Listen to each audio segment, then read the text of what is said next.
Mana shu daraxt bor-ku, mana shu daraxt.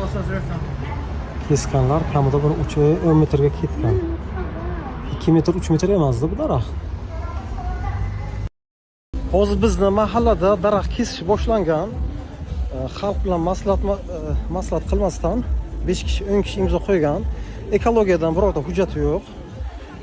Teraklar kamida 25 metr, 30 metr ham bo'lgan. Shularni hozir ekologiyaning ruxsatisiz, qanaqadir bir nima deydi, hujjatsiz 4 kishi, 5 kishi keling, 10 kishi xo'p, biz rozi deb imzo qo'ygan. Mahalla kelib, qanaqadir bir mashina olib kelib, kestiryapti daraxtlarni.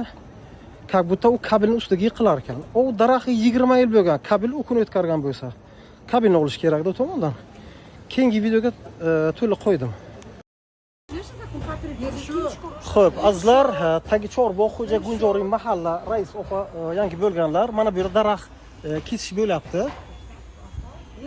Xo'p. Mana bu yerda xalq ko'pchilik norozi.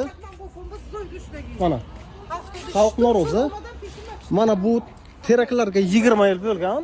Mana shu kesishyapti mana. Biza norozi, biza odam emasmi? Chiyakaz dukaz. Ana ixti norozi, ani norozi, vay norozi, ki rozi. Hamakaz rozi shuda bu da. Manam rozi neman. Ixti rozimi tu? O'sha uchun mana.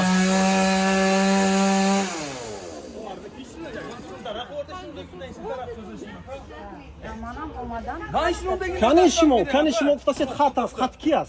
Mana imzo emasmi? Inkaz imzoshasizmi? Xo'p, bahona nima bo'lyapti daraxt kesishga?